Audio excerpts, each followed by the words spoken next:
sepertinya hati nurani saya dengan hati nurani Pak Usman dan teman-teman semua kok berdetar bersama gitu loh. Itu saya nggak tahu tanda-tandanya itu seperti apa. Tapi di tataran kami, PDI Perjuangan maupun PKS, tidak ada wewenang kami untuk memutuskan siapa calon gubernur Sumatera Utara. Kalau usulan, boleh. Namanya juga usulan. Ini sebetulnya kunjungan balasan karena PKS sudah 2 kali datang ke PDIP. Kunjungan balasan ini adalah dalam rangka untuk mempererat tali persaudaraan antara dua partai, PKS dan PDIP. Nah, tentu saja kedekatan ini akan kita jadikan modal untuk sama-sama melangkah untuk membangun Sumatera Utara agar lebih baik ke depan. Sebenarnya kebersamaan itu kita ingin bangun bukan saja nanti di provinsi, tetapi juga sampai ke kabupaten kota. Ini masih dalam proses. Ya, makin intens ya komunikasi PKS dan juga PDIP. Sekarang saya ke Bang Kaudari terlebih dahulu. Bang, coba jelaskan skenario yang paling mungkin untuk saat ini untuk Pilgub Sumatera Utara. Mungkin tidak sih PKS, PDIP berkoalisi mendukung calonnya dan juga bisa mengajak partai politik, kita nggak tahu mungkin PAN atau juga P3. Ataukah semua merapat ke Bobi lawan kota kosong Bobi? Seperti apa? Saya mendengar kabar bahwa Mas Bobi itu menimbang-nimbang wakilnya adalah Bupati Serdang Bedagai ya, Pak Dharma Wijaya kalau nggak salah namanya, dan itu dari PDI Perjuangan. Jadi bisa jadi kebimbangan PDI Perjuangan pada hari ini sebetulnya selain bahwa merasa bahwa Edi Rahmayadi itu kompatibilitas sosiologis dan ideologisnya kurang cocok dengan PDI Perjuangan, tapi sebetulnya juga menimbang suatu opsi yang tidak mudah, bahwa PDI Perjuangan mendukung Mas Bobi dan mendapatkan posisi sebagai wakil gubernur. Kenapa saya sebut tidak mudah? Karena kita tahu suasana psikologis PDI Perjuangan, Ibu Mega dengan keluarga Pak Jokowi ya, pasca Pilpres 2024 itu tidak begitu bagus gitu. Jadi ini tarik-menarik antara realita elektabilitas dengan realita perasaan lah, katakanlah begitu. Nah, kemungkinan kedua PDI Perjuangan bergabung dengan PKS untuk mendukung Edi Rahmayadi. Menurut saya ini balik lagi tadi di depan sudah saya jelaskan tidak akan mudah karena pertama kemarin itu adalah lawan, yang kedua kompatibilitas sosiologis dan ideologisnya tidak ketemu. Opsi yang ketiga yang belum dibahas ya barangkali bisa menarik untuk dibahas di sini adalah PDI Perjuangan mengajukan calonnya sendiri internal. Misalnya tadi ada Ketua DPD Pak Rapidin Simbolon misalnya. Atau siapa misalnya, nanti biar tanya dengan Bang Saleh lah gitu ya. Dan wakilnya dari PKS gitu. Jadi Edi Rahmayadi justru tidak bisa maju karena tidak ada partai politik yang mendukungnya.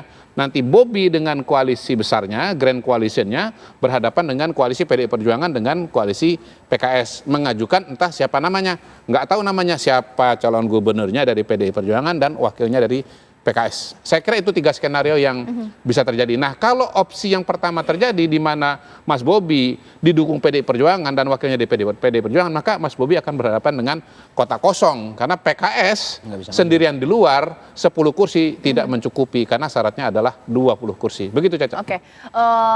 Mas Iqbal, boleh dong dikomentari, opsi pertama ini agak ngeri-ngeri sedap ya kalau kemudian PKS ditinggalkan oleh PDIP karena merapat ke Bobi. Padahal komunikasi ini intens. Bagaimana? Ya, saya kira ini kan semuanya masih proses ya. Dan kami meyakini bahwa PKS kan punya 10 kursi. Dan selain 10 kursi, PKS ini punya mesin yang ini mungkin tidak didapat di partai lain. Mesin PKS ini sangat kuat ya, dan memang soliditas PKS dalam menjalankan berbagai macam pemilihan sudah terbukti. Dan kami pernah menjadi gubernur. Itu memang kami perlu berhati-hati, perlu waspada, perlu mengkaji lebih dalam ya. Sehingga untuk Sumatera Utara ini kami mungkin dalam waktu dekat segera memutuskan, tetapi kita masih menunggu keputusan Dewan Pimpinan Tingkat Pusat untuk menyampaikan keputusannya. Jadi untuk Sumatera Utara kami sudah final, tinggal di ujung, tinggal diputuskan. Dan memang ada 2 nama yang mengkerucut ini antara Bobi Nasution dan Bang Edi Rahmayadi. Kita doakan semoga nanti PKS dapat menentukan pilihan yang terbaik. Masih masuk juga Bobi. Oke, kalau misalnya saya dari PAN ini ingin tahu gini sebenarnya, kalau PAN ini memang istiqomah sekali tidak untuk mendukung Bobi atau mungkin karena realistis pengen menang, didekati gencar oleh PKS bahkan juga PDIP, goyah juga ini iman atau bagaimana? Pertama ya, saya katakan tadi bahwa PAN itu termasuk yang pertama sekali mengusung Bobi ini, itu satu. Susah digoyang nih ya. Jadi yang kedua, jangan-jangan nanti justru kita yang ngajak nih PDIP sama PKS masuk ke sini gitu loh. Jadi sehingga apa yang disampaikan Pak Kodari tadi mungkin bisa melawan kotak kosong kalau misalnya kita berhasil mendekati ini. Apalagi tadi kan kita lihat tuh, baik PDI Perjuangan maupun PKS mengatakan mereka tetap opsinya belum final. Katakanlah misalnya seperti PKS tadi. Ada dua nama kan, Iya. Edi Rahmayadi sama Bobi Nasution gitu. Jangan-jangan nanti pilihannya malah justru Bobi Nasution gitu. Nah ini yang saya kira jadi wacana yang saya kira perlu diperluas gitu. Bagaimana caranya supaya ya kami dari koalisi kami ini bisa betul-betul memenangkan pertandingan ini. Ya, yang insya Allah saya kira nggak akan berubah lagi lah kalau PAN ya. PAN akan tetap konsisten berada di jalur untuk memenangkan Bobi Nasution karena kami yakin ini jalan benar, jalan yang insya Allah akan membawa kebaikan untuk Sumatera Utara. Oke, nah bagaimana Mas Ciko? Dari 3 kronologis ini kan sebenarnya kita juga nggak tahu ya nanti arah yang diambil oleh PDIP seperti apa. Mungkin juga kemudian semua merapat ke Bobi lawan kota kosong ini seperti apa? Padahal sempat santer ini, katanya Bobi di blacklist sama PDIP. Jadi begini, kalau kita bicara soal kepentingan warga Sumatera Utara, memang lebih baik calonnya lebih dari satu. Itu tadi sudah kami sampaikan, PDI Perjuangan akan mengupayakan sebisanya akan ada tandingannya lah dari calon yang sudah ada, yang sudah definitif. Tapi kalau soal satu rumah dengan Bang Saleh Daulay, saya nggak pernah canggung, karena saya juga pernah satu perahu dengan Bang Saleh. Jadi intinya sebenarnya semua masih cair. Kita lihat nanti, tapi doakan saja. Dan ini kita harus berpikir untuk rakyat. Dan saya rasa yang terbaik untuk rakyat tentunya bila ada alternatif selain satu calon melawan kota kosong. Oke, sekarang mungkin saya kembali lagi nih ke Bang Saleh. Bang Saleh sebenarnya bagaimana sih meyakinkan ke masyarakat Sumatera Utara bahwa koalisi gemuk ini memang karena ini sosok yang diinginkan oleh masyarakat, bukan karena faktor besar ada presiden di sana. Jadi kalau kita lihat ya pertama, kita lihat secara sosiologis memang pemilih yang paling banyak di Sumatera Utara itu kan angkatan muda, anak-anak muda, generasi muda.